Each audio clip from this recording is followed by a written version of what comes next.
Hello guys, welcome back to another video of Envision Cars SA, and in this video I'm going to tell you what you need to know about the Toyota Tazz or Conquest. I want to make it clear to everyone that we're not talking about anything else besides the hatchback, not the sedan, not the 16-valve sedan or anything like that, just the hatchback.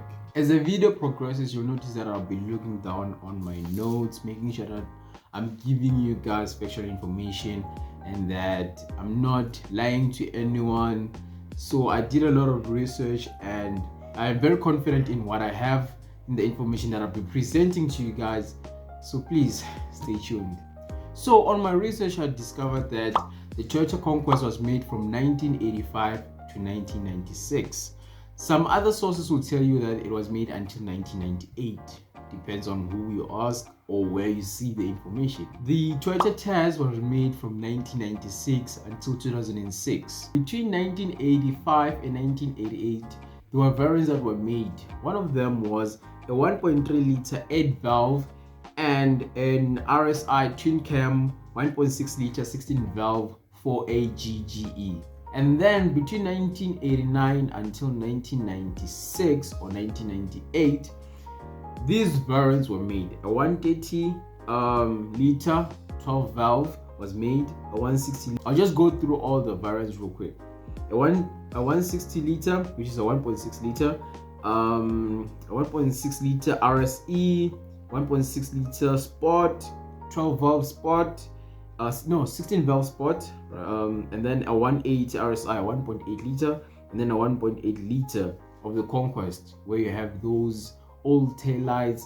These were the variants that were made. These are the engine displacements that you find in these cars. The one that was made from 96 until 2006, you find that there's a 1.3 liter 12-valve carbureted engine and a 1.6 liter 16-valve 4A FE, and then a 1.6 liter XE or 160 liter XE, which had aircon, remote control immobilizer, and a lock. So what are these cars best known for?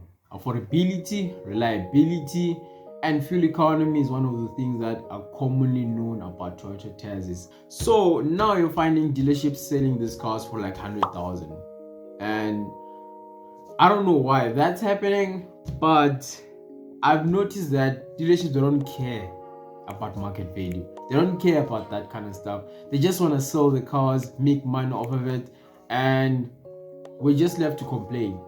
Basically, what I'm saying is that people who are selling this car for 100,000 rand, 74,000 rand, please stop doing that.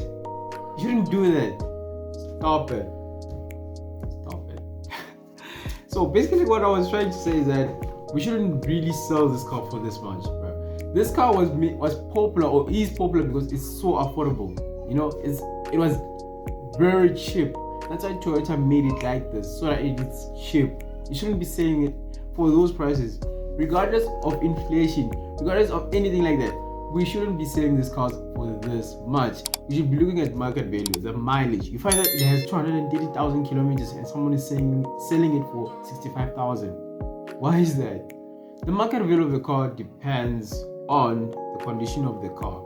Does it have any rust? Does it have any dents? Does it have any faded paint? You know, stuff like that. And the accident report. If it has been involved in an accident or was sent to a panel beta phase and all that, you should say this was involved in the accident, and then the value of the car will just, you know, cars depreciate, but accident reports and stuff like that make it worth less so that we can buy it cheap. You know, tell us. So, and then we have the vehicle condition, obviously, like I said, and then the service history. Was it serviced at regular intervals? All that kind of stuff. It's important when you're selling a car or when you're buying a car. We are selling these cars for 100,000. Why are we doing that? Because it's not like it's rare or it is a collector's item or anything like that. The BMW 335i or i335is is selling for 150,000, 800,000, or, you know, people are selling these cars for ridiculous amounts. You can find it at any price now. It's so unbelievable, and you know, you cannot gauge it, right? You just go to someone and saying, okay, can you sell me this car? And then be like, okay, give me 300,000, and you're like, bro. Why?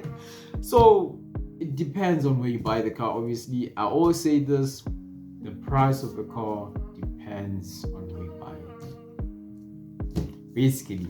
But we shouldn't be selling a Toyota Tazz for 100,000. It's not a collector's item. It's not scarce. It's not rare. It's popular because it is cheap. People, it's all over South Africa because it was easy to buy. Like, not buy, but it was affordable to the normal South African, or to most South Africans. You understand? If you're working and you had, you were able to afford it, you could get a decent Tazz or Conquest. I feel like it was the most affordable car around that time because Volkswagen was in the race. Some other companies were like, making those affordable hatchbacks. Your city golfs. There were so many of them in South Africa because they were affordable. They were made for most South Africans so that they could afford them. They could afford. It was an affordable hatchback. Let me just put it like that.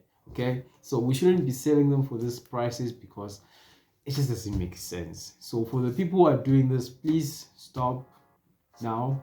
And something that people mistake is that these cars, it means since they're getting stolen a lot, it means that they're in high demand or anything like that. No, they're not in high demand. People steal them because they know that they're easy to maintain, low maintenance costs. They're very easy, and something that is popular in South Africa. It's like a reliable car for most people. It's very reliable, and that's why people steal them. It's not because they are a collector's item or that they're a thing to have or anything like that. It's nothing like that, guys.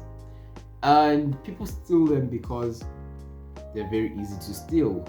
I mean, why not? If it's easy to, if it doesn't have all the security measures onto it, and you can steal it, change anything on it, and do all that kind of stuff that people that steal cars do. Thieves. We call them thieves. People who steal cars, thieves. So that's why it's stolen. It gets stolen a lot. It's not because it's a thing to have or the best car out there. No, it's not because of that, bro. So stop it. Shouldn't be like that. That's it for today's video. If you enjoyed the content or you found it informative, please make sure to like the video, and please, if you're a new viewer, please subscribe. And if you've been viewing my videos without subscribing, please subscribe. I'd really appreciate it. So for me, yes, I do enjoy making videos now, and I'm going to make more of them. So please stay tuned, subscribe, like the video, just like I said, and I'll see you on my next upload.